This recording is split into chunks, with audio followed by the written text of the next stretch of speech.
Okay. So I guess what we're trying to say here, Jen, is let's talk about you for a little while, shall we? Oh, my favorite thing in the world.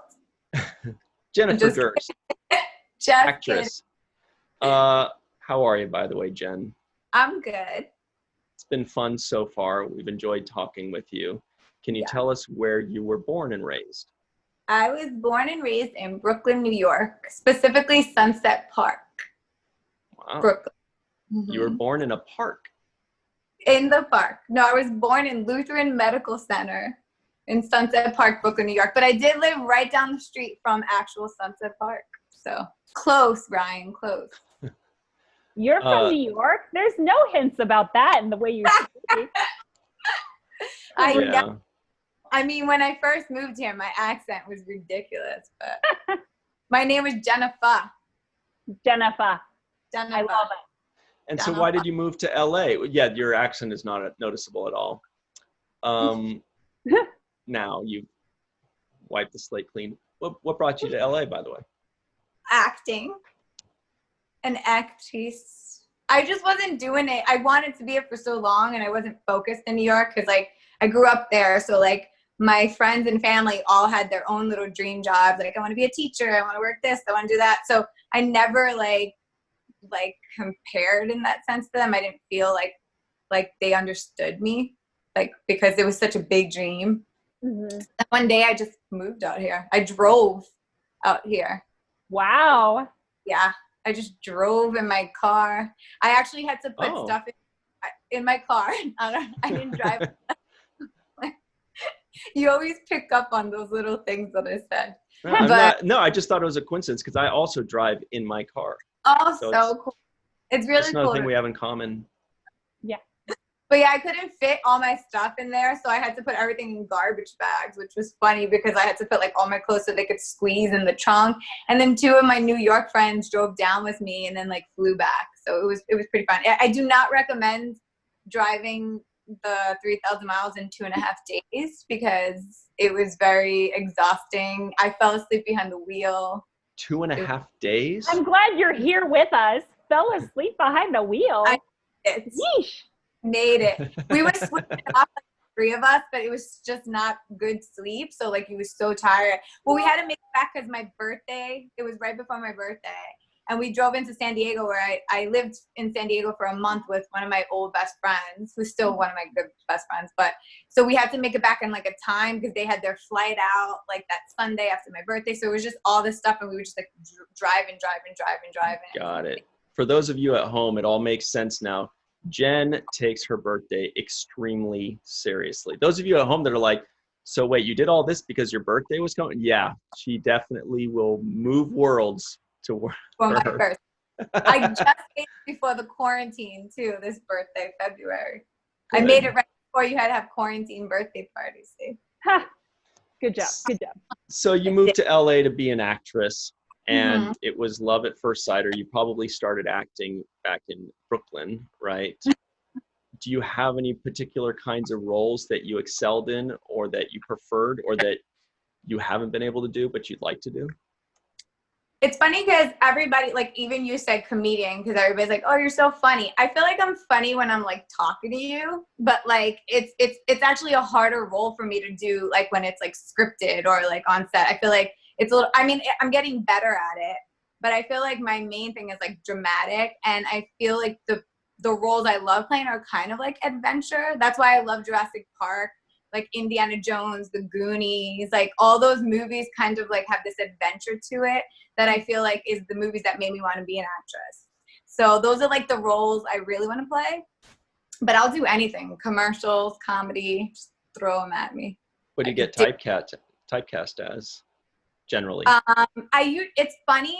I used to get typecasted like very like kind of like the sexy kind of like character. I don't know if it's because if you have it, flaunt it. You know, work it, girl. I'm which sorry. Is again the opposite of me. Like I don't like show cleavage. Always in t-shirts and jeans, and I feel like I would get that or like the tough girl. When I first moved out here, they actually wrote me in an independent film that I auditioned for. They wrote a scene just because of my Brooklyn accent. It was like the tough waitress, like yelling at the people. And so it might be a little different now, but those were my typecasts a lot back in the day. Like either this tough girl or like the sexual vixen or whatever, which didn't you do a whole web series? I did. Can you talk about that a little bit? Because I loved it. I caught some episodes of it, and it's very good. So acknowledge Bridget. You to share more about that with the people out there. Thanks. It was a while back. Me and my friend, we were in a car one day driving, and not just sitting there, but actually driving. In a car? You were driving in a car. Okay. And we had another girl in the car, and I think like we were talking about like guys and like all the things like women go through that guys maybe have no idea, and it's like hilarious. So we just like wrote them all down, and we did like 3 to 5 minute episodes called the Vagina Diaries.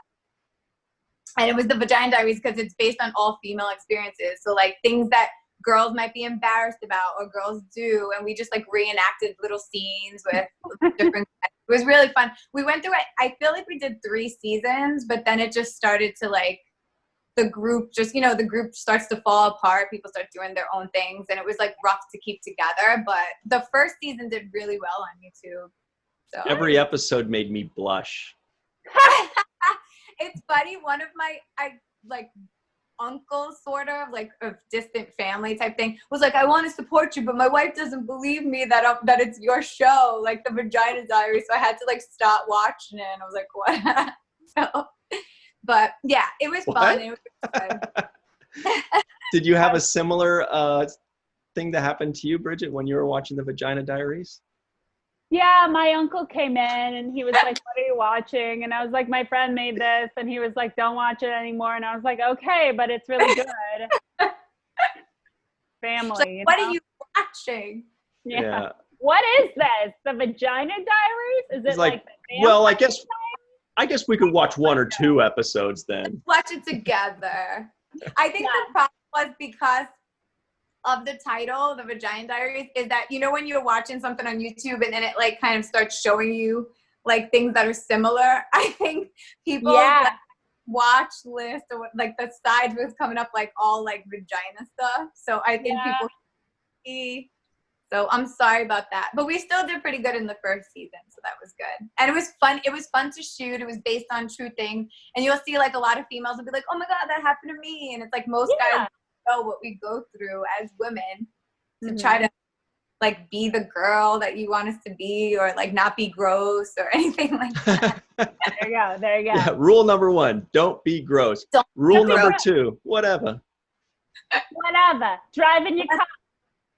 Driving my car. Well, that's good. Do you have any now? Sorry, Bridget, what were you going to say? I just wanted to let people know more about what you're doing now.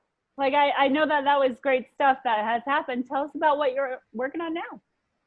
Well, yeah, well, right now, I just booked actually a short film. It was on through quarantine, so it was good. I have a new manager too, so I'm excited about that, who's like really on it. We talk a lot. My main goal for the past year has been getting in the new Jurassic World, but they started shooting already. But I met the director and everything, so that was pretty cool. Yeah. And they're going to do a TV series, so maybe we could get on that. Like, wow. So that's pretty cool. And I do a lot of skits. I have my Jurassic Park Instagram. I'm What's ready it called? to get things though. I'm ready to get back into like projects, and the whole quarantine kind of like paused everything. But your Instagram is called Jurassic Gen, right? Jurassic.Gen.